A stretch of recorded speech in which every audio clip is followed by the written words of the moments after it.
Bien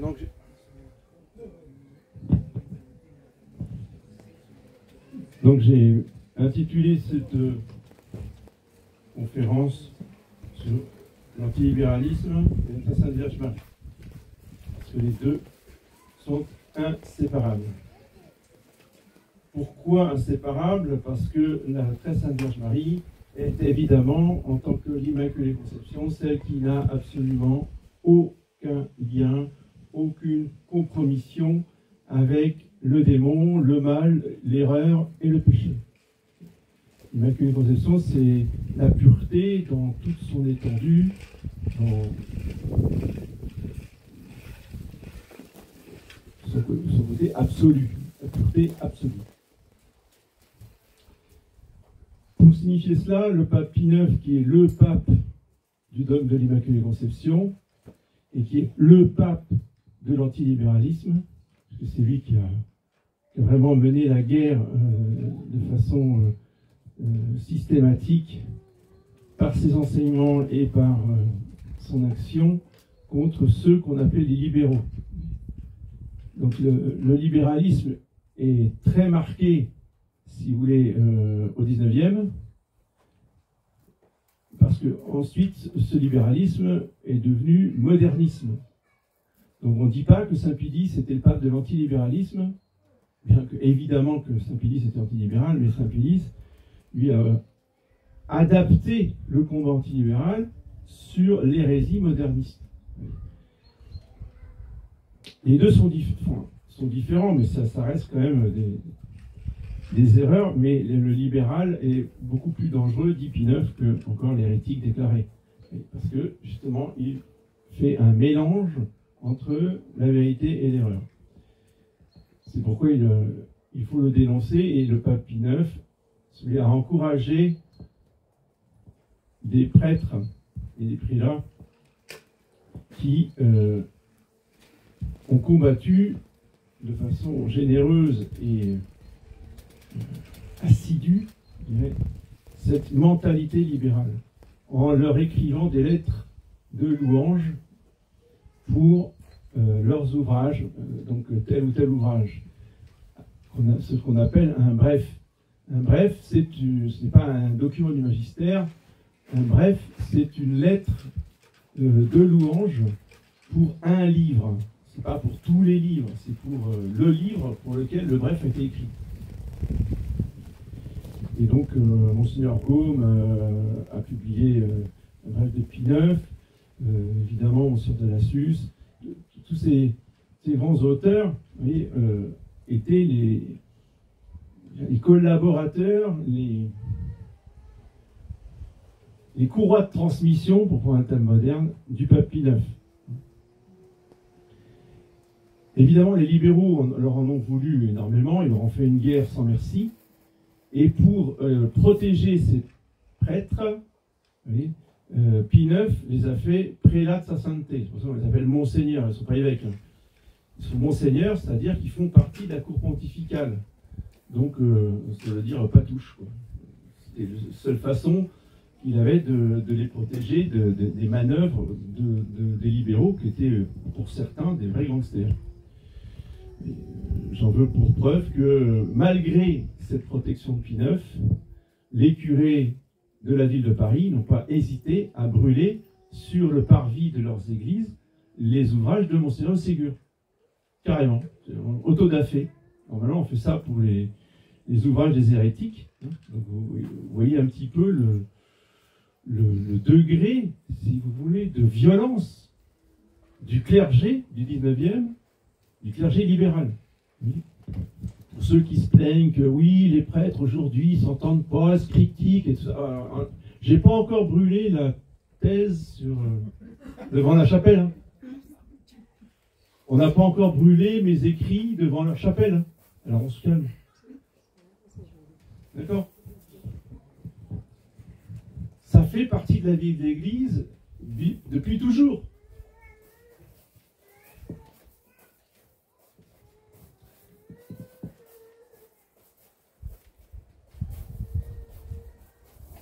Donc le but de cette petite exposé, ce petit exposé, c'est de vous faire gagner du temps et de vous donner le goût de lire, donc d'aller acheter les livres à côté des auteurs antilibéraux, parce que si vous ne lisez pas, vous ne saurez pas. Si vous ne savez pas, vous ne serez pas d'accord. Si vous n'êtes pas d'accord, à un moment donné, on ne va pas continuer ensemble. Oui. Parce que l'antilibéralisme, c'est l'essence même du catholicisme, c'est l'ADN, c'est l'identité de cette chapelle. Donc, à un moment donné, il va falloir que les nouveaux qui ne connaissent pas s'adaptent et apprennent à connaître. Ce n'est pas à nous de nous adapter à ceux qui ne connaissent pas et qui ne sont pas d'accord. Vous voyez? Ça ne marche pas dans ce sens-là, ça marche dans l'autre sens.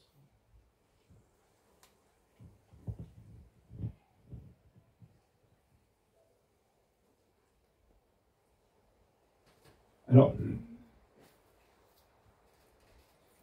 avant de parler des auteurs antilibéraux en eux-mêmes, la première étape, elle est pratique, elle est concrète. Encore une fois, l'antilibéral étant dans l'essence même du catholicisme, de l'Église catholique, toujours concret, notre religion, elle est concrète, elle est incarnée. Donc, avant de lire, il faut acquérir l'esprit, l'état d'esprit. Vous voyez, antilibéral. Et comment on l'acquiert? En faisant une retraite Saint-Ignace. Il n'y a pas 36 moyens. Oui, mais il y a bien d'autres retraites, pourquoi tout de suite Saint-Ignace? Je suis tout à fait d'accord. Moi, je prêche les retraites mariales de Saint-Louis-Marie-Grillon de Montfort. Donc, je ne vais pas vous contredire. Il n'y a pas que Saint-Ignace dans la vie. Mais il n'y a que Saint-Ignace pour commencer. Quand on se convertit, on fait une retraite Saint-Ignace. Quand on a appris à faire la méditation, etc., on peut faire d'autres retraites par la suite. Mais au départ, c'est Saint-Ignace obligatoire. Pourquoi? Parce que Saint-Ignace, c'est l'une des rares méthodes qui va vous mettre face à la réalité du combat catholique. Il y a deux étendards. Il y a le Christ roi, et puis il y a Lucifer. Choisis quoi? Choisis ton camp. Et Saint Ignace va vous pousser dans vos retranchements. Tu es obligé de choisir. C'est le ciel ou l'enfer. Tu choisis quoi? Ah non, mais moi je choisis rien, je reste neutre. Non, mais un petit peu de côté, un petit peu de l'autre. Il vous fait méditer les trois classes d'hommes qu'il y a partout. La première classe, c'est les gens qui n'ont rien à faire. C'est Pilate, hein, qu'est-ce que la vérité? Surtout, tu ne me réponds pas, hein, je ne veux rien entendre. C'est la première classe d'hommes. La deuxième classe d'hommes. Ah, c'est intéressant, c'est bien. Ah oui, oui, donc on va prier, on va venir à la messe. Mais bon, on ne va pas exagérer non plus, hein, il faut rester dans un juste milieu. Donc, on ne va pas trop loin dans les affirmations. On reste bien avec tout le monde, etc. Ça, c'est la deuxième classe d'hommes. Puis la troisième classe d'hommes, où Saint Ignace nous engage à adhérer à cette classe-là, c'est on s'engage pour la vérité, 100%, intégrale, quoi qu'il en coûte. Quoi qu'il en coûte. Ça veut dire, mes amis me quittent. Mes amis me quittent. Je vais rester tout seul. Je vais rester tout seul. La vérité, plus que tout.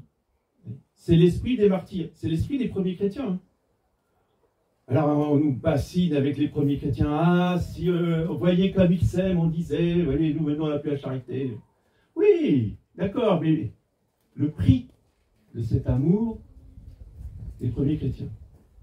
C'est qu'un chrétien des premiers siècles, c'était dans 6 mois, si je me fais dénoncer, si je me fais découvrir, dans 6 mois, je suis torturé et jeté dans la gueule des lions. D'accord? ça ne plaisantait pas d'être catholique dans les premiers siècles. Hein. C'était radical. C'était la torture et les lions assurés. Pour la plupart. Ça, c'était de l'antilibéralisme. Il n'y a pas de compromis. Eh bien, pour avoir cet esprit-là, il faut faire une retraite Saint-Ignace. Saint-Ignace va vous donner, si vous voulez, la mentalité des premiers chrétiens. Ensuite, il va vous donner des armes pour combattre contre le camp de Lucifer, contre le camp du dragon. Saint-Ignace est un militaire converti, donc il raisonne en termes de combat. Et si on combat, on a des armes. Et les armes, vous ne les trouverez nulle part ailleurs. Je pèse mes mots. Nulle part ailleurs. C'est pour ça qu'il ne faut pas aller faire d'autres retraites. C'est Saint-Ignace. Lui seul vous donnera les armes qui s'appellent les règles du discernement des esprits.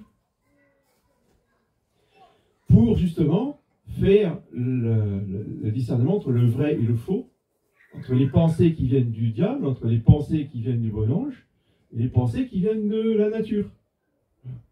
Et avec toutes les déclinaisons, hein, qu'est-ce qu'on fait quand on est en désolation, qu'est-ce qu'on fait en consolation, etc. etc. S'il n'y a pas ça, s'il n'y a pas cette base du roc, hein, construire notre maison sur le roc, pas sur le sable, de la dévotion sentimentale. Ah oui, mais moi, vous savez, je suis l'abbé un tel. Non. On ne suit pas l'abbé un tel. On suit notre Seigneur Jésus-Christ. Et justement, la force des exercices Saint-Ignace, c'est de vous ramener toujours à Jésus-Christ, pas à l'abbé un tel, ou à Monseigneur, machin.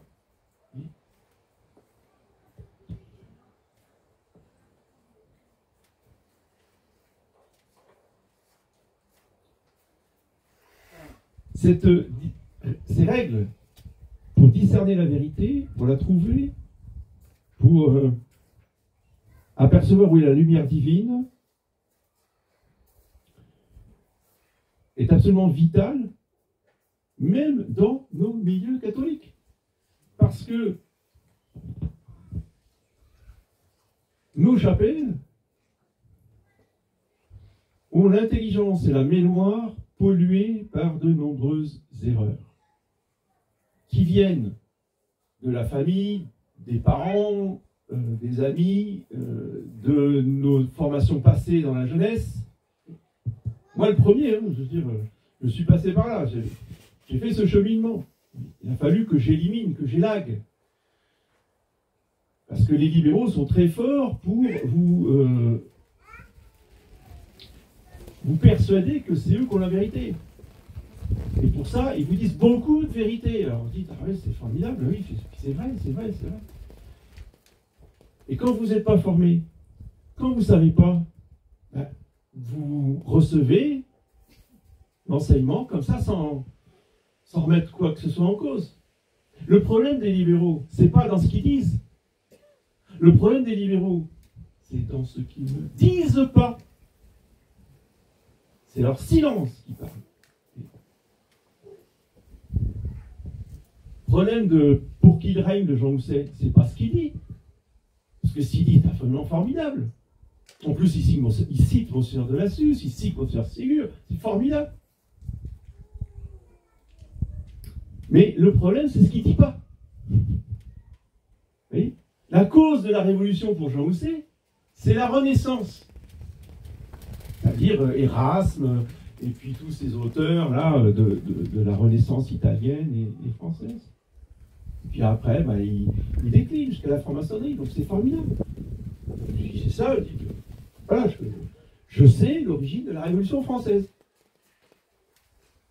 Ah, problème. C'est que il a oublié de dire, il a oublié de citer Monseigneur de Lassus dans ce qu'il dénonce comme étant la conjuration antichrétienne, c'est la synagogue. Ah ça, par contre, il n'en parle pas du tout. Ah. Vous voyez ? Le problème des libéraux, ce n'est pas ce qu'ils vous disent. Le problème des libéraux, c'est ce qu'ils ne vous disent pas. D'où l'importance de lire les livres antilibéraux. qui vont tout vous dire, qui vont tout vous expliquer. Et là, on va enfin comprendre quelque chose.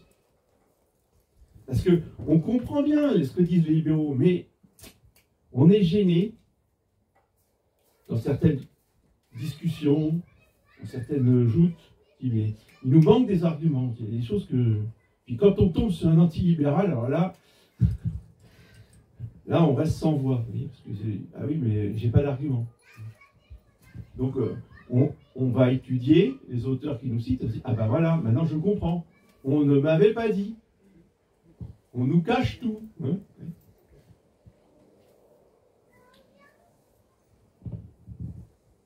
Alors, le grand principe catholique, donc anti-libéral, c'est Dieu d'abord.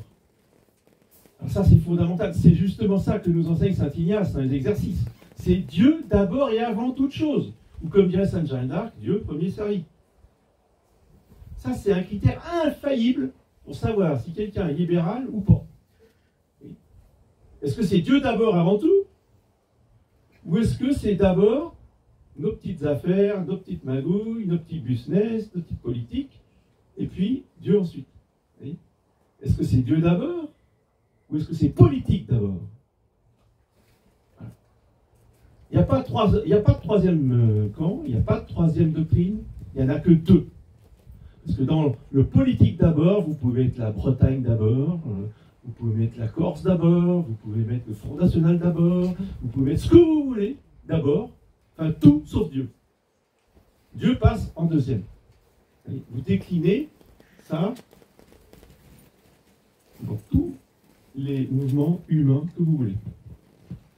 Donc, le catholique, c'est Dieu d'abord et avant tout. Et je m'adapte, et je obéis, et je fais ce que Dieu demande. Et non pas, Dieu, bénissez mon action. Dieu, aidez-moi à remporter la victoire. Vous voyez? Non, c'est Dieu demande, et les hommes batailleront, et ainsi, donc en obéissant à Dieu, et ainsi nous remporterons la victoire.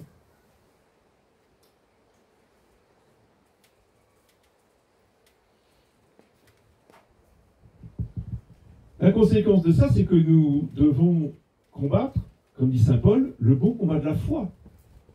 Pas le bon combat de la philosophie, pas le bon combat de la politique, pas le bon combat de la raison, le combat de la foi.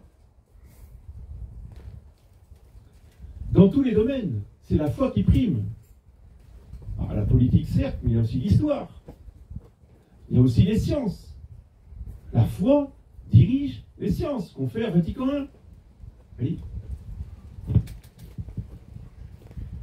L'évolution de Darwin, ce n'est pas de la science. Pourquoi? Parce que ça contredit directement la foi. Mais le libéral vous dira, mais non, mais faut voir, oui, bon, d'accord, on est d'accord. Adam et Ève, oui, ça donne. Mais bon, la nature, qui est une évolution entre les espèces, pourquoi pas? Pourquoi pas? Certains, même dans les années 50, ont dit, bon, d'accord, un couple. Il faut que ça, tout part, l'humanité part d'un couple. Mais ça peut être un couple de singes, vous voyez, puis à un moment donné, ça évolue. On a tout entendu chez les libéraux. Vous avez toutes les théories possibles, du moment que ce n'est pas la foi intégrale.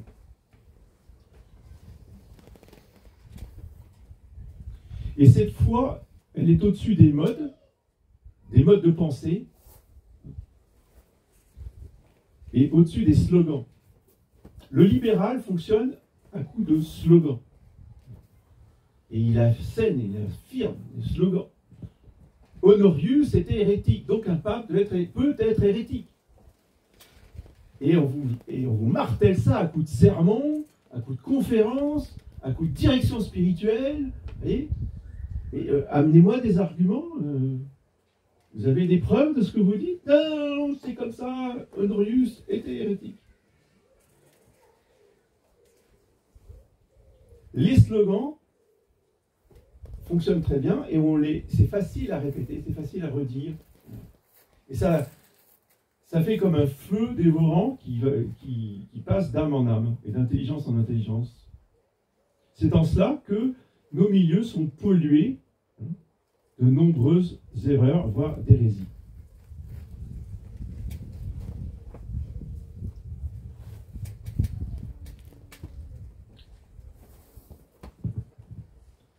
L'antilibéral, si vous voulez, fait le constat que tout est perdu humainement. Toutes les institutions sont perdues. Toutes les institutions ont été noyautées. Le terme de noyauté est un terme dialectique marxiste. Et c'est une étape, si vous voulez, absolument fondamentale dans notre réflexion. Et pour les nouveaux, c'est un des livres à lire, si vous voulez, en premier, rapidement. Livre de Adrien, petite brochure, hein, de rien, c'est très vite lu, mais c'est absolument génial et lumineux. Adrien Loubier, alias Bonnet de Villers, groupe réducteur et noyau dirigeant. Il vous explique comment fonctionne la révolution dans tous les groupes, toutes les associations, tous les partis politiques, tous les diocèses, toutes les conférences épiscopales. Le Concile Vatican II est un chef-d'œuvre de groupe réducteur. Donc il n'y a plus rien à sauver. Pourquoi? Parce que le groupe réducteur n'est pas sauvable. Si vous êtes dans un groupe réducteur, soit vous êtes réduit par le groupe, c'est-à-dire que vous êtes totalement en opposition avec le groupe, et vous allez terminer à penser comme eux, parce que vous ne voulez pas être exclu, déclassé, mis de côté. Ou alors vous persistez dans vos convictions, et dans ces cas-là, vous êtes éjecté, on vous ferme les portes, vous n'avez plus accès au réseau, etc., etc. Et la terreur de la plupart des gens, c'est d'être exclu. La terreur des gens, c'est de ne plus être dans le réseau. D'être tout seul face à l'adversité.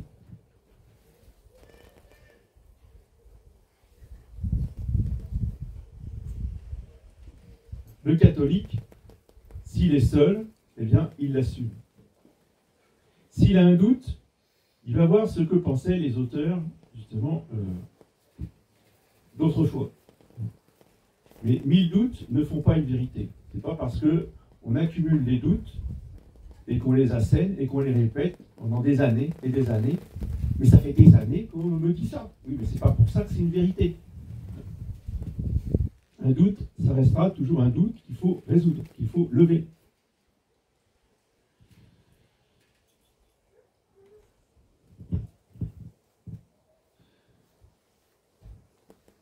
La situation actuelle n'est pas une crise. Le libéral considère que les sociétés, comme l'Église, peuvent traverser des crises. Donc on nous a imposé cette expression, la crise de l'Église. Encore un slogan. Et tout le monde en parle, et tout le monde le dit, et tout le monde le prêche. Donc on parle de crise de l'Église. Ça n'existe pas, une crise de l'Église. Qu'est-ce qui existe? Une persécution. Pas pareil. Une persécution, ça veut dire qu'il y a des persécuteurs. Et déjà, on rentre dans le concret. Crise de l'Église, comme j'ai une crise de foi, quoi. L'Église, elle est malade, voilà, c'est la faute, t'as pas de chance, bon, on espère que ça va lui passer. Hein, tu l'attends. Non.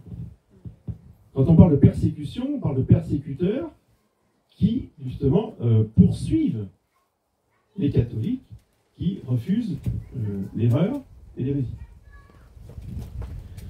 Une persécution est toujours un châtiment. Le sens de la justice divine. Là encore, pour ça, il faut avoir médité dans les exercices Saint-Ignace. Qui dit châtiment dit péché, qui ont mérité le châtiment. Et c'est une des caractéristiques, justement, des vrais catholiques, donc des antilibéraux, de faire des vrais diagnostics sur la cause des châtiments. Je n'ai jamais lu nulle part ailleurs que chez Monseigneur de Lassus, Monseigneur Gaume, le diagnostic de la société du 19e On dit les livres Où allons-nous, les causes de la Première Guerre mondiale, et aussi la conjuration antichrétienne, et surtout les causes de la Première Guerre mondiale, comme analyse de la mentalité des familles catholiques du 19e, fin du 19e en particulier. Et là, on comprend pourquoi il y a eu la Première Guerre mondiale. C'est pas les méchants Allemands, hein. La cause de la Première Guerre mondiale, c'est l'attitude des catholiques français. Et Verdun n'est que la sanction divine du libéralisme des catholiques français du 19e.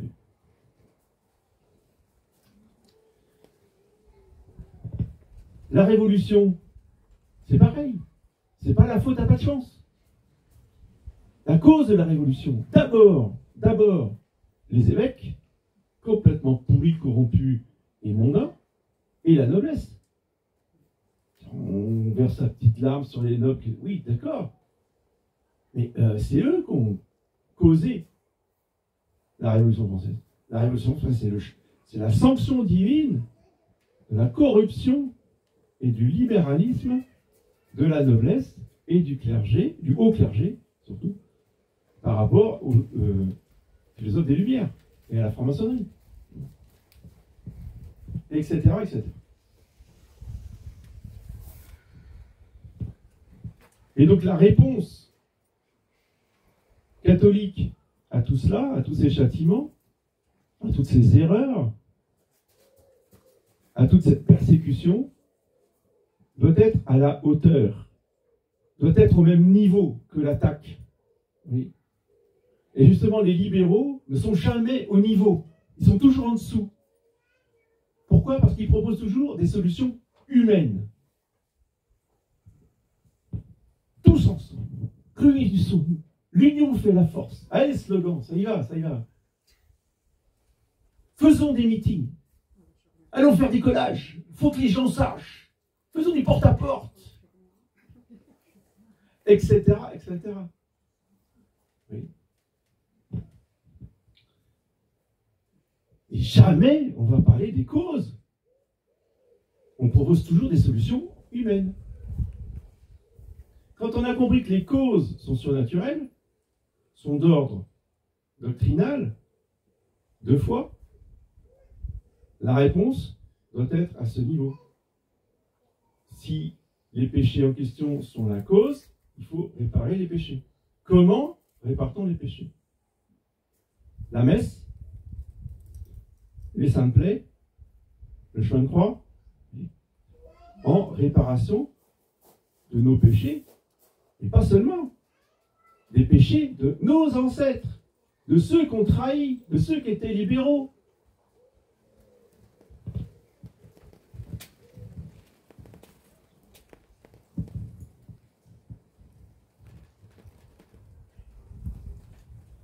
De ceux qui ont voté oui en 1958.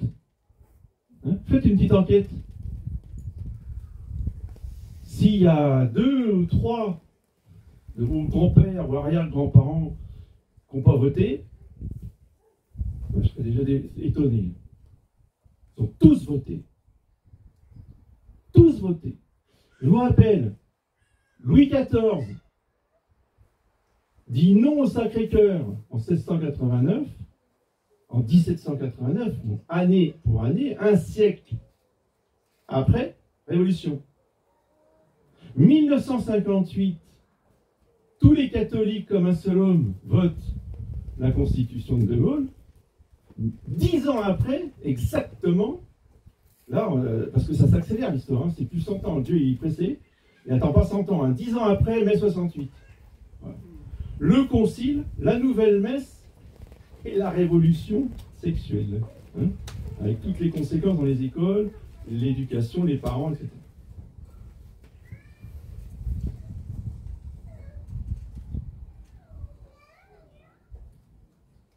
Ce dont ont conscience aussi les catholiques antilibéraux, c'est qu'il y a 2 grands moyens de damnation. Les libéraux ne vous parlons jamais que d'un seul moyen de damnation. Pour les libéraux, le moyen de damnation, c'est la corruption des mœurs. Tout de suite, l'impureté, l'avortement, l'union libre, etc., le divorce. Ah ça, ils sont tous d'accord. Mais ils oublient toujours de nous parler de l'erreur socialisée. Or, l'erreur socialisée a autant, voire plus, parce que, si vous voulez, justement, dans la corruption morale, il y a un côté décadent, il y a un côté répugnant, quand on arrive à des extrêmes, qui effraient le bourgeois, je veux dire. C'est fait pour ça, hein, mais 68, c'est pour effrayer le bourgeois. Hein. Donc ça, quand même, bon, voilà. Mais l'erreur socialisée, attention, en veston, nœud papillon, et chapeau de forme, hein, excusez-moi. Hein. Très chic, très chic. L'erreur socialisée dans les soirées mondaines. Tout le monde doit penser pareil, sinon vous n'êtes plus invité. Vous n'allez pas vous mettre mal avec la famille interne parce que votre fille ne sera plus invité au rallye. Vous voyez ? Et comment on va faire pour la marier après ? Alors, ça peut nous prêter à sourire, mais dites-vous que ça, c'est ce qui envoie les âmes en enfer dans nos milieux catholiques, libéraux, mais en masse. Parce que mine de rien, ça reste propre sur soi, mais c'est tout autant dévastateur dans les intelligences.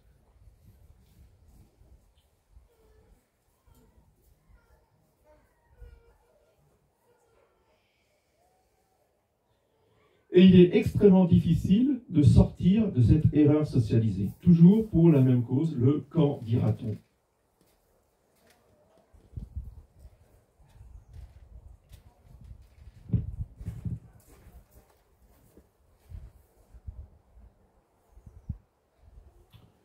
Un des livres qu'il faut aussi lire rapidement pour ceux qui débutent, c'est le traité du Saint-Esprit d'Monseigneur Côme. Parce que justement, lui, il va développer, encore une fois, les exercices satiriques, la méditation des deux étendards, la cité de Dieu, la cité de Satan. Et il vous fait une analyse extrêmement fine des deux cités. Aussi bien, il va dans le côté de la cité de Satan, il va très très loin dans l'analyse jusqu'au magnétisme, jusqu'au sacrifice humain, des religions païennes, etc., des témoignages de missionnaires qui sont extrêmement précis, extrêmement percutants.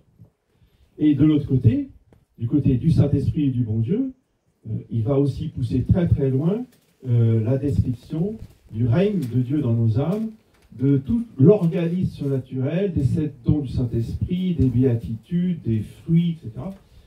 C'est le seul ouvrage que je connaisse qui aille aussi loin dans les détails.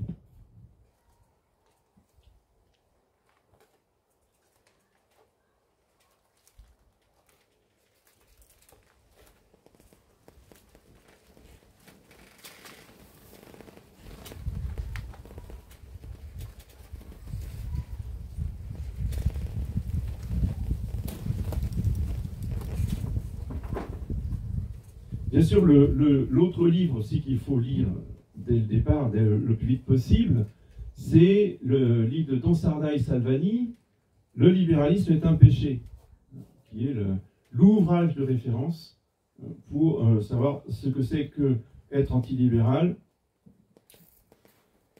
dans sa doctrine et dans sa pratique quotidienne, dans l'exercice de notre relation à autrui.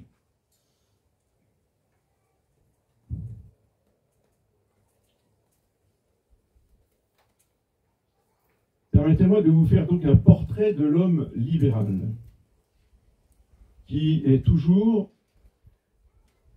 un homme médiocre. C'est Ernest Hello qui a une description du libéral médiocre qui est absolument ravageur. Mais c'est un vrai scanner. Vous voyez, le scanner, c'est quelque chose de précis. Vous voyez, une image exacte dans les moindres détails. Donc le trait caractéristique du libéral, c'est sa déférence pour l'opinion de son public. Il faut surtout pas dire quelque chose qui va choquer quelqu'un. Il faut que tout le monde soit d'accord avec ce que je vais dire. Comme ça, je n'aurai pas de protestation, je m'entendrai bien avec tout le monde, voyez, et tout ira bien. Donc, d'où l'art de parler pour ne rien dire. Parce que si vous dites des choses précises, si vous affirmez les vérités, vous allez choquer l'un ou l'autre. Vous allez devoir affronter l'un ou l'autre. Donc surtout, on noie tout ça dans une espèce de magma que tout le monde peut accepter. Ce qui entretient un certain brouillard intellectuel, évidemment. Le libéral ne parle jamais, il répète ce qu'on lui a dit le plus exactement possible. Et avec précision, s'il vous plaît. Il juge un homme sur son âge, sur sa position sociale, sur son succès, sur sa fortune. Il a le plus profond respect pour ceux qui sont connus et pour ceux qui ont réussi. Il ferait la cour à son ennemi si cet homme devenait célèbre. Ça, c'est la vanité et la mondanité. Mais il ferait peu de cas pour son meilleur ami si personne ne lui en faisait l'éloge.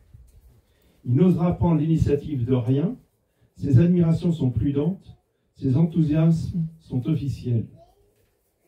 Il méprise ceux qui sont jeunes, seulement quand votre grandeur sera reconnue, alors il s'écriera « mais je l'avais bien deviné ». L'homme libéral peut avoir telle ou telle aptitude spéciale, mais il ne peut pas avoir de talent. L'intuition lui est interdite. Il peut apprendre, parce que le libéral peut avoir un très haut quotient intellectuel, peut avoir une mémoire phénoménale, vous l'avez connu, c'est des encyclopédies ambulantes, mais l'intuition lui est interdite. Il peut apprendre par cœur, il ne peut pas deviner. Il admet quelquefois une idée, mais il ne la suit pas dans ses diverses applications. Si vous la lui représentez en termes différents, il ne la reconnaît plus. Il la repousse. Il admet quelquefois un principe, mais si vous arrivez aux conséquences de ce principe, il vous dira que vous exagérez. Surtout, pas de choses concrètes. On reste dans le vague. Parce que dès qu'on rentre dans les choses concrètes, forcément on arrive au conflit avec l'un ou l'autre. Il faut éviter à tout prix. Si le mot exagération n'existait pas, le libéral l'inventerait. Si l'homme médiocre et de formation libérale devient sérieusement catholique, il cesse absolument d'être médiocre et d'être libéral. L'homme qui aime la vérité de toute son âme n'est jamais libéral. Il peut se tromper momentanément, il n'est pas libéral. Ça, c'est très important. Plût à Dieu que tu sois chaud ou froid. Et parce que tu es tiède, je te vomirai de ma bouche. Saint Paul, il était froid glacial, absolument déterminé à tuer du chrétien. C'était pas un libéral.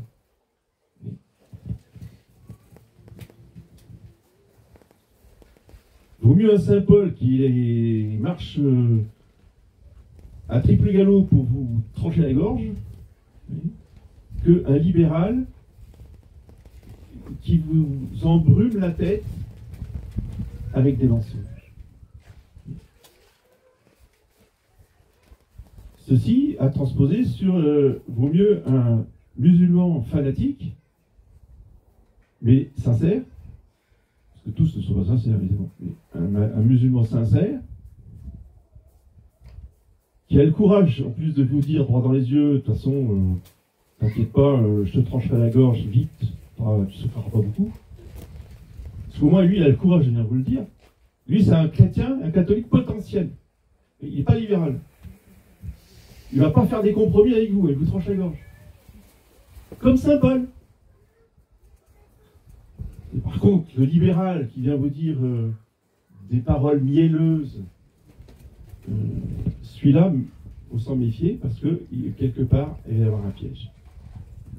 Et de toute façon, Lui, il vous tranchera peut-être pas la gorge, mais il vous nuira le plus possible, mais une fois que vous allez le dos tourné. Jamais en face.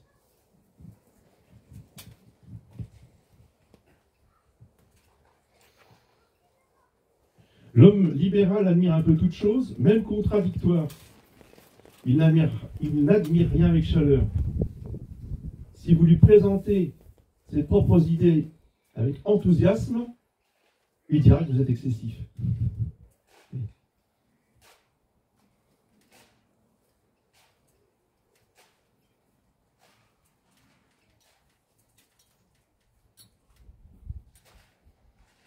Et si vous êtes un peu ami et un peu ennemi de toute chose, il vous trouvera sage et prudent. Il admirera la délicatesse de votre pensée et dira que vous avez le sens des nuances. Vous échappez aux reproches de fanatisme adressés par lui à tout ce qui pense fortement, donc à toute personne convaincue. Le libéral déteste les gens convaincus. Et donc, il dit, c'est un orgueilleux. Il prétend avoir la vérité.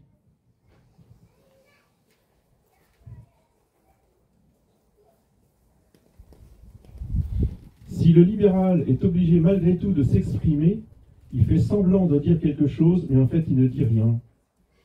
Il ajoute à chaque phrase tout de suite une périphrase adoucissante pour atténuer le côté rugueux de son affirmation. Si j'ose dire, s'il m'est permis de m'exprimer ainsi.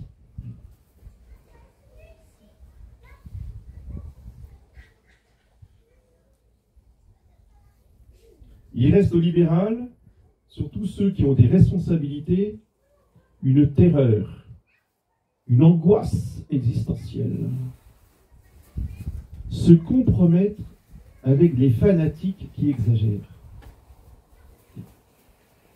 Ça, c'est typique pour ceux qui ont fréquenté ces gens-là, mais c'est presque caricatural. C'est physique. Il y a des réactions tout de suite, dès qu'ils sentent qu'il y a dans leur entourage quelqu'un qui exagère, ils changent de couleur.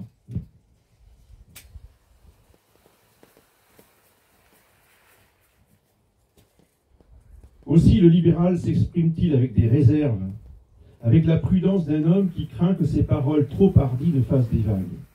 Autre slogan, qui est une véritable obsession. Chez certains supérieurs, j'ai entendu, mais des centaines de fois. Monsieur l'abbé, surtout pas de vagues.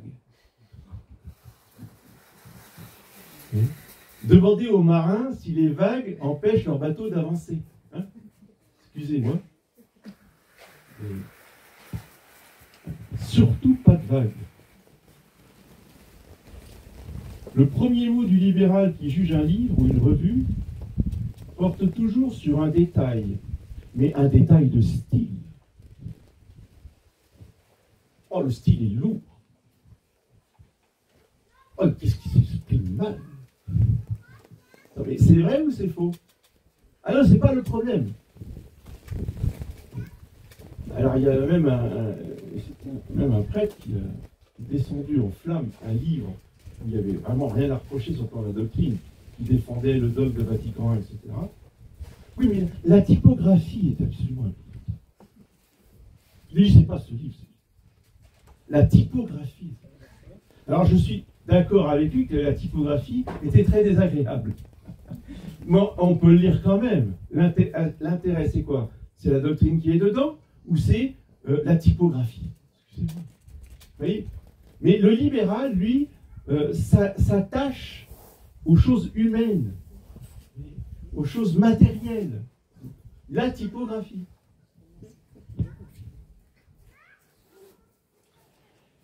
Le libéral déteste les livres qui obligent à réfléchir. Il aime ceux qui ressemblent à tous les autres, à ceux qui rentrent dans ses habitudes, qui ne font pas éclater son moule. Ceux qu'on sait par cœur avant de les avoir lus, parce qu'ils sont semblables à tous ceux qu'on a lus avant. Jamais de remise en cause. On ne peut pas avancer si on ne se remet pas en cause. On ne peut pas avancer si on ne se confronte pas avec éventuellement telle ou telle erreur. pour le réfuter. Je vais vous donner un exemple. Au séminaire d'école, il y a une bibliothèque. Dans la bibliothèque, dans beaucoup de bibliothèques, c'est pas spécifique au séminaire, hein, vous avez ça aussi dans les bibliothèques civiles, laïques. C'est un terme de bibliothécaire. Il y a un enfer. L'enfer, c'est là où on met des livres qui ne doivent pas être mis en toutes les mains. Et ce qui est tout à fait compréhensible, je dirais, dans un séminaire, je veux bien que les œuvres complètes de Martin Luther soient en enfer. Bon, si vous voulez, il fallait une autorisation d'un professeur pour pouvoir lire ou accéder à ces livres-là. Et un jour, en vacances, pendant les abricots, il n'y avait personne, la bibliothèque était ouverte, on pouvait y aller comme on voulait. Et j'ai eu la curiosité d'aller mettre mon nez dans l'enfer. Ah, quelle n'a pas été ma surprise! Il y avait Monseigneur Gaume, il y avait Monseigneur de la Suisse, il y avait Gougelot des Mousseaux, il y avait tous les bons auteurs, quoi, vous voyez, qui dénoncent justement l'ennemi et les erreurs. Ce que ne supporte pas le libéral. Donc il les met en enfer, parce qu'il ne faut surtout pas qu'on lise ces livres-là. Le libéral catholique, lui, n'a pas peur de l'erreur, de l'hérésie, du mal, du satanisme, des crimes rituels, pour justement décrire, comme le fait Monseigneur Gaume dans le traité du Saint-Esprit, pour décrire la cité du mal. Et ensuite, quand on a... Pourquoi le connaître? Pour ensuite lutter contre ceux qui perpétuent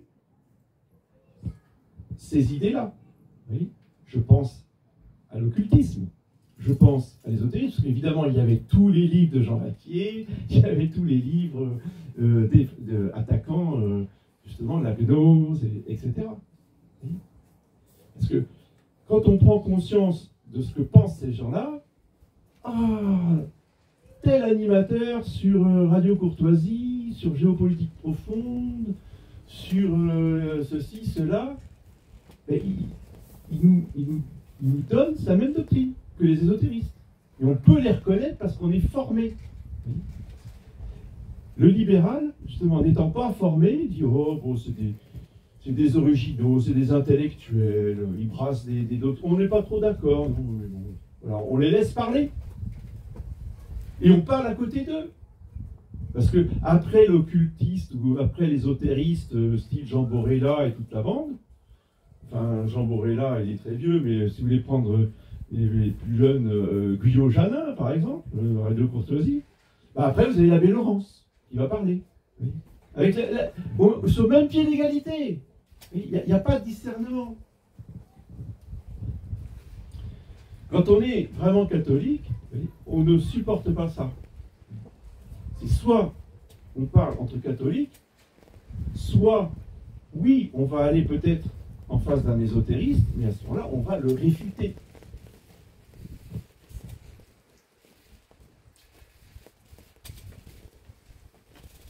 Le libéral répète qu'il ne faut pas être absolu dans ses jugements doctrinaux, qu'il faut savoir mettre de l'eau dans son vin, qu'il faut être dans le juste milieu. Slogan. Encore des slogans. Et des slogans qui ont une apparence de vérité.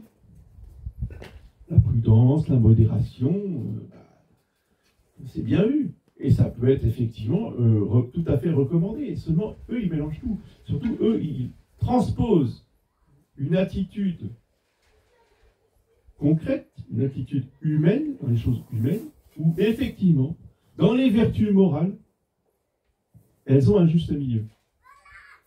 Mais lui, il transpose ce juste milieu dans les vertus théologales. Je suis désolé, il n'y a pas de juste milieu dans la foi. Soit on a la foi totale, soit on n'a pas du tout la foi. Il n'y a pas un juste milieu dans la foi. Idem pour la charité, idem pour l'espérance.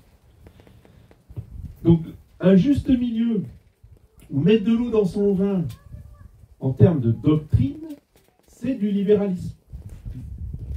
Et on tombe tout de suite dans l'erreur. Mais il y a aussi l'inverse, qui nous concerne nous, et qui est notre tentation à nous, les antilibéraux.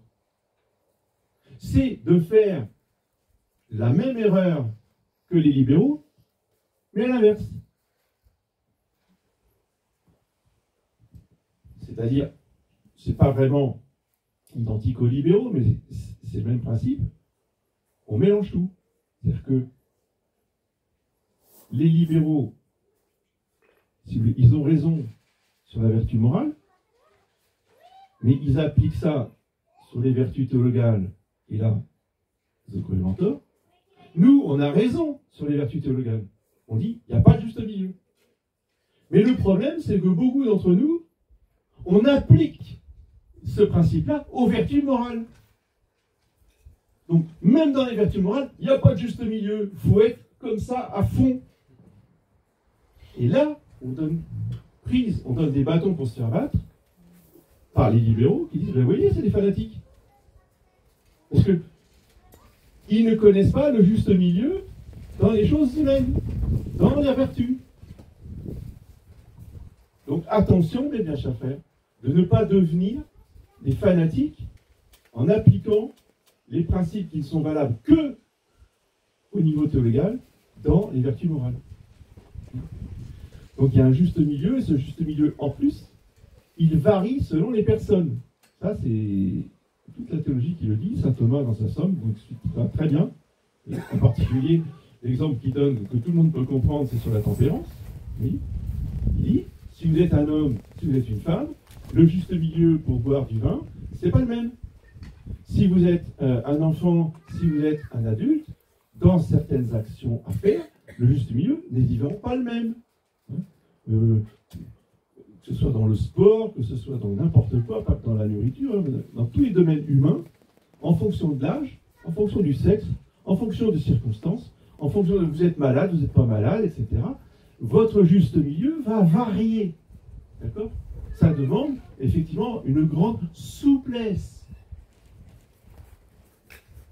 Par contre, dans la foi, il n'y a pas de souplesse à avoir. Soit vous adhérez au dogme, soit vous adhérez pas au dogme. Si vous remettez en cause le dogme, vous n'êtes plus catholique. Terminé, fini. Fin de la discussion. Oui. Donc, attention de ne pas raisonner comme ça dans les vertus morales.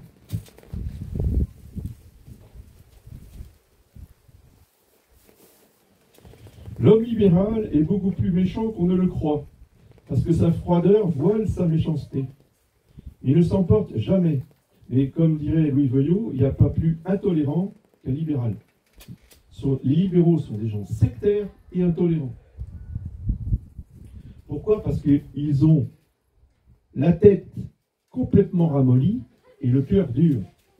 Alors que le catholique a la tête dure par des principes infaillibles et intangibles, et un cœur tendre par la charité envers le prochain, et envers le pécheur, et envers celui qui est dans l'erreur.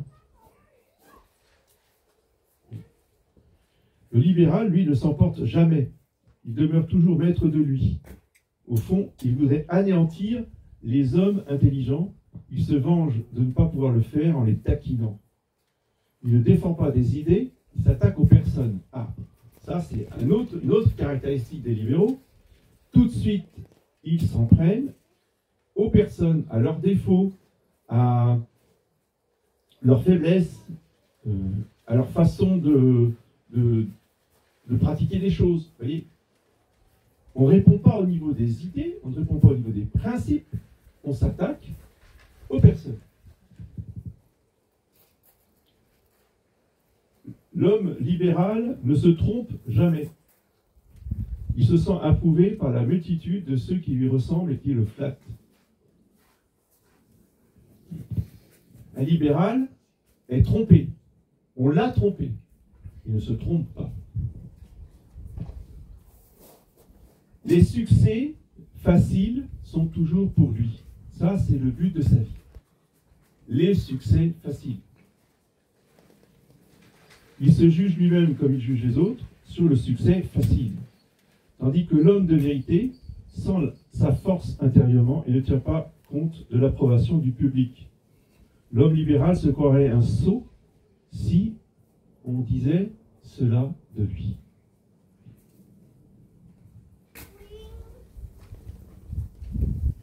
Et le libéral trouve son assurance dans les compliments qu'on lui fait, ou qu'il se fait à lui-même. Sa médiocrité augmente en raison de son importance. L'homme médiocre et libéral ne lutte pas, il peut réussir d'abord, il échoue ensuite. L'homme vertueux lutte d'abord dans l'adversité et l'opposition, et il réussit ensuite. Le libéral réussit parce qu'il se laisse porter par le courant, l'homme vertueux triomphe parce qu'il va contre le courant. Et ça provoque toujours des vagues. Le procédé du succès, c'est de marcher avec les autres. Le procédé de la gloire, c'est de marcher contre les autres. Ceux qui flattent les préjugés et les habitudes sont poussés et vont au succès. Ce sont les hommes de leur temps. Ceux qui flattent les préjugés et les habitudes, voilà. Et ceux qui refoulent les préjugés et les habitudes, ceux qui devinent le siècle prochain, cela pousse les autres en avant et vont à la gloire. Ce sont les hommes de l'éternité et donc de la vérité.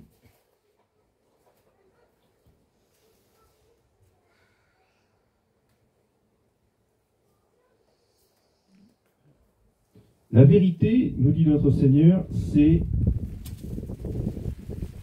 le gage de notre liberté. La vérité vous rendra libre. Si on se bat pour la liberté, si le but de notre action ou de notre pensée, c'est la liberté, nous serons esclaves. Esclaves du démon, esclaves de l'erreur, esclaves du mensonge.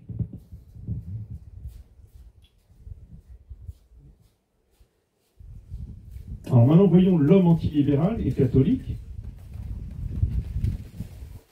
en opposition. C'est un homme d'études. Un homme d'études. Forcément, la vérité, elle ne tombe pas du ciel. Elle demande des efforts. L'effort de lire, de s'informer. Alors encore une fois, moi je comprends qu'il y ait différentes sortes d'intelligence. Il y en a qui ont beaucoup de mal à lire, mais ce n'est pas une raison pour ne pas s'instruire. Donc si ça ne passe pas par les yeux, il faut que ça passe par les oreilles. Vous prenez des livres audio, mais il faut absolument s'informer, s'instruire. Et ensuite, il faut méditer. Ne pas se contenter de lire des livres. Il faut méditer les auteurs spirituels, les docteurs de l'Église. Être un homme d'oraison, d'où les exercices Saint-Ignace, apprendre à faire oraison.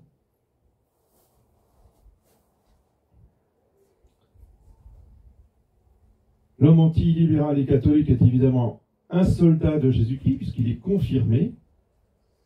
Donc il vit des dons du Saint-Esprit. Il tient bon malgré ses nombreux ennemis. Il ne change pas d'avis parce qu'il est calomnié, moqué, ridiculisé. Parce qu'on le fuit par la force des choses.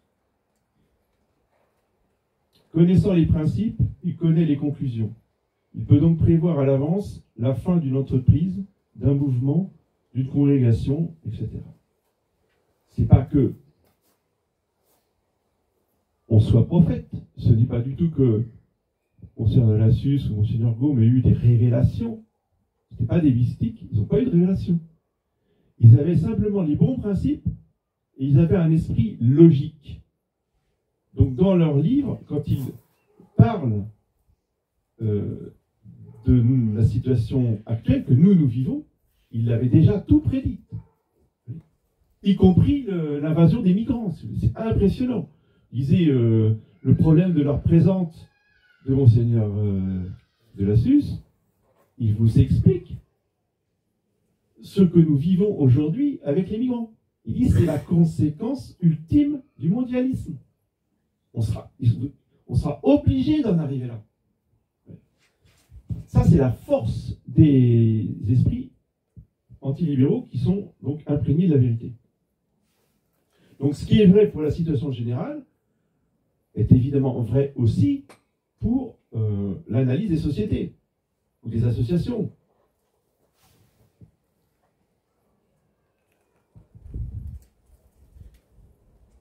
Donc l'homme catholique et antilibéral se moque du consensus, du compromis, des honneurs, des réceptions et du qu'en dira-t-on. Il ne se contente pas d'admirer la vérité, il la sert jusqu'au détriment de ses biens et de sa réputation. Jusqu'à l'anéantissement de soi-même.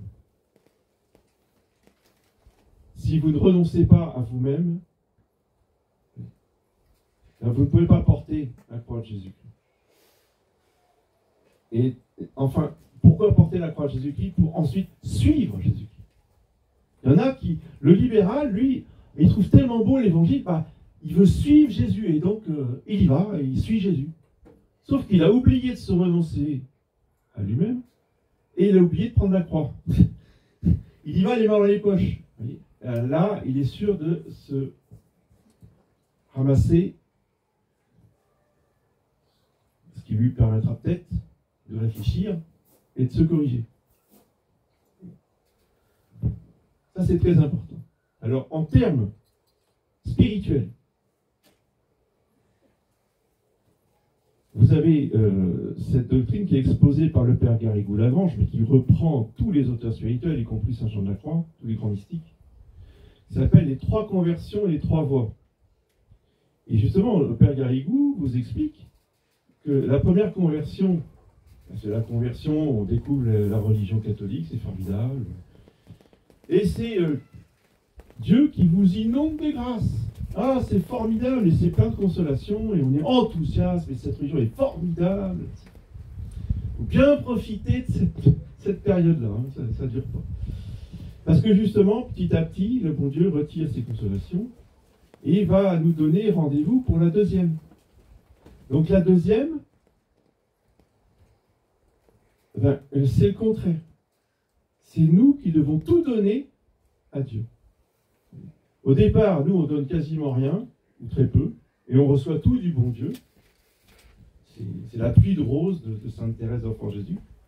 Et la deuxième conversion, c'est tout le contraire. Donc il n'y a plus de pluie de roses, il n'y a plus rien. C'est la sécheresse totale.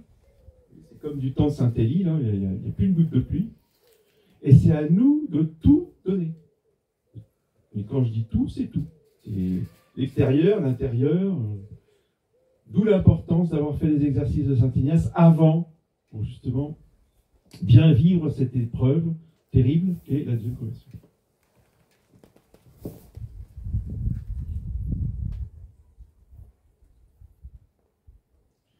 L'homme catholique antilibéral est courageux, il connaît bien l'ennemi qu'il combat, il ne le redoute pas, il ne lui concède rien, il ne se soumet pas aux règles du jeu que l'ennemi veut lui imposer. Ça, c'est très important. Il y a forcément un moment donné, quand on refuse les règles du jeu, on se retrouve tout seul. C'est une étape transitoire, parce que après, nous allons recréer des liens avec les autres soldats de Jésus-Christ. Mais là, quand on est dans un groupe libéral, à un moment donné, on se fait éjecter, il y a une période où on est tout seul. Il faut savoir l'assumer.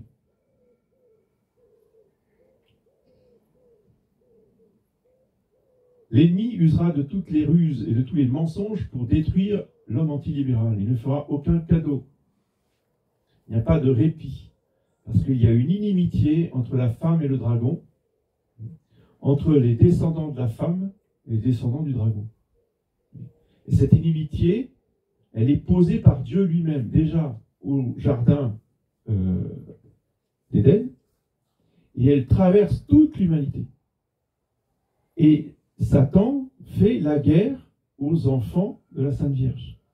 Donc, si nous sommes des vrais enfants de la Sainte Vierge, que nous nous consacrons à elle, que nous voulons vivre pour elle, avec elle et en elle, comme dit Saint Louis-Marie, l'enfer va nous tomber sur le dos. C'est obligé. Mais c'est pas l'enfer, c'est pas des démons épouvantables, etc. Non, non, non. L'enfer, les démons qui nous tombent sur le dos, ils utilisent des hommes, des femmes, voire des enfants, et surtout des hommes et des femmes, des adultes, qui vont, eux, nous faire une guerre à mort, qui vont nous calomnier, qui vont nous traiter de fous, qui vont dire c'est un déséquilibré. C'est le lot quotidien de l'antilibéral. Étonnez-vous qu'on ne soit pas nombreux. Hein? C'est pas agréable à vivre, ça. Mais c'est la loi universelle.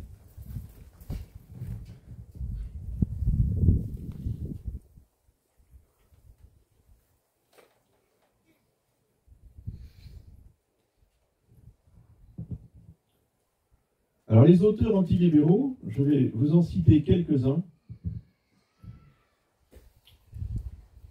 pour que au moins vous ayez entendu leur nom et que vous les reconnaissiez. Déjà, quand vous allez voir les livres qui sont à vendre, là, il y en a un certain nombre. Alors bien sûr, il y a tous les papes. Hein. Le cardinal Pie, Monseigneur de la Susse, Monseigneur Gaume, Monseigneur Join, Don Guéranger, Don Sarda, Monseigneur de Ségur, l'abbé Barbier, les abbés Augustin et Joseph Lehmann, qui sont deux frères jumeaux juifs convertis. Donc eux, ils savaient de quoi ils parlaient quand ils ont écrit des livres sur la synagogue. Leur oncle, qui était celui qui les a adoptés parce qu'ils étaient orphelins, leur propre oncle, quand il a appris qu'il s'était converti au catholicisme, comment il l'a appris? Parce qu'ils habitaient à Lyon, et en bas de l'immeuble où ils habitaient, il y avait une procession de Saint-Sacrement. Il y a un des deux frères, c'est Joseph, si mes souvenirs sont bons, qui s'est précipité à la fenêtre, qui a fait un signe de croix. Alors l'oncle, il a vu rouge, là. Le coup de sang, il s'est jeté sur Joseph pour l'étrangler. D'accord? Donc, mais il avait décidé de le tuer, parce que c'est comme ça que ça fonctionne. Hein. Et heureusement que pendant qu'il avait les mains prises à vouloir étrangler son frère, Augustin a ouvert la fenêtre, il a crié au secours, et en bas, il y avait un gendarme, enfin un policier, qui faisait sa ronde, qui est tout de suite monté, et qui est intervenu pour sauver Augustin. Mais sinon, Augustin, il mourait. Donc, si vous voulez, ces convertis-là, on les écoute quand ils parlent des Juifs. Oui. Et tous leurs livres sont passionnants. Et aux deux frères.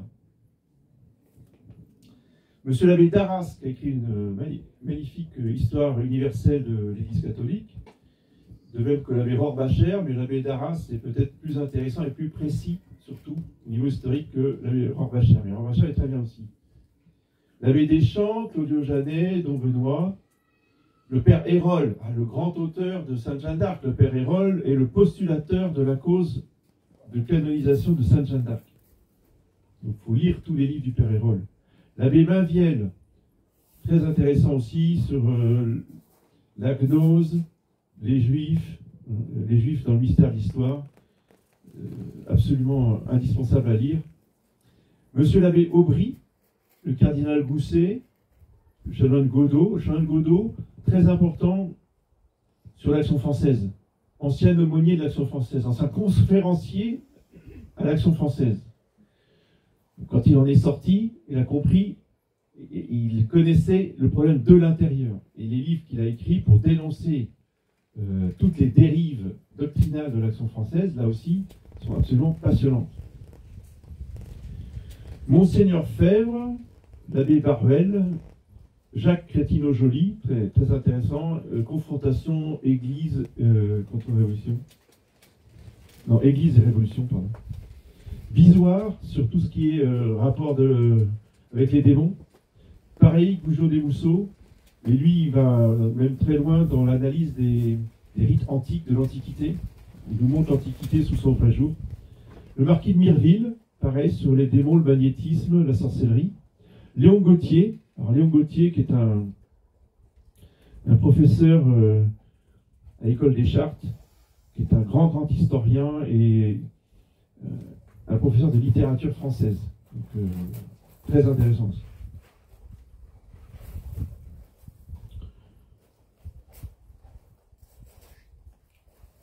Le père Ménien, qui était un frère de Saint-Vincent de Paul, qui a écrit des livres sur des sujets du Christ roi, du vote, etc. Très très intéressant. Le père Ramière, le chanoine Roule, sur le libéralisme aussi, c'est un chanoine de Nantes, Monseigneur Meurin, le cardinal Pitra, le père Liberman. Le père Liberman faisait partie des auteurs qui étaient autour de Pie IX, c'était contemporain de Pie IX, le fondateur des Pères du Saint-Esprit, missionnaire.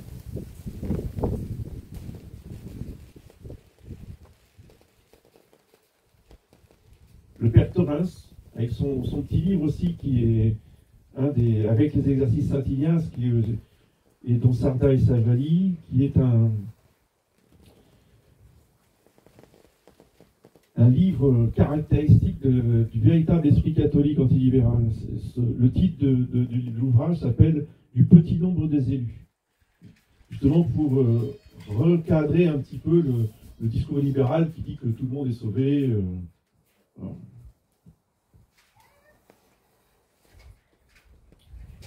Parmi les contemporains, Pierre Virion, Jean Vaquier,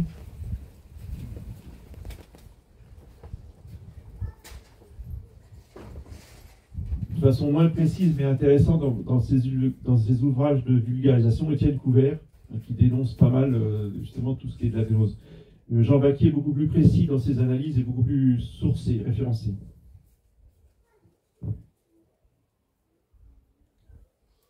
Le chanoine Roussel, qui est un ami, un contemporain. Donc lui, il était à Versailles, et puis le chanoine Roule était à Nantes. Mais ils ont beaucoup dénoncé et écrit sur la question du libéralisme. L'ancien rabbin Drac, aussi, sur tout ce qui est judaïsme. Si vous voulez, lui, c'est quand même le grand rabbin de France, converti au catholicisme. Il a payé de sa vie, donc c'est admirable, mais il est beaucoup plus puissant que les frères Lehmann. Mais il a payé de sa vie, non pas qu'ils soient morts, mais je veux dire, sa vie de famille. Sa fille a été enlevée par sa mère. Évidemment, la mère, sa femme, elle est partie quand il s'est converti. Il a dû engager des détectives pour aller récupérer sa fille. Et son fils et sa fille, alors sa fille est rentrée au Carmel à Rome, et son fils est rentré au séminaire à Rome. Il est devenu prêtre. Donc c'est une vie admirable, la vie de l'ex-rabbin Drac, D-R-A-C-H, à connaître.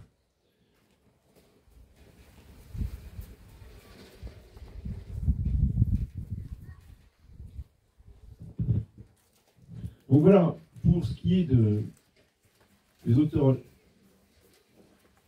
antilibéraux, que je vous recommande, donc vous avez un certain nombre de leurs ouvrages qui est en vente. Pour compléter ce que je vous disais par rapport aux exercices Saint-Ignace, donc j'ai posé cette condition très importante en introduction. Je veux terminer en conclusion par une autre dévotion qui va totalement avec les exercices Saint-Ignace, qui est la vraie dévotion envers la très Sainte Vierge Marie de Saint Louis-Marie Grignon de Montfort. Donc, toute cette doctrine avec des pratiques, des dévotions, des prières, se trouve dans ce qu'on appelle le livre d'or.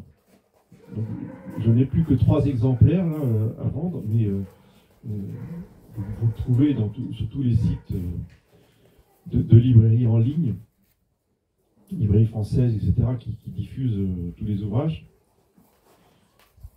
Le livre d'or vous permet d'avoir justement plusieurs ouvrages essentiels de la dévotion mariale selon Saint Louis-Marie Grignon de Montfort.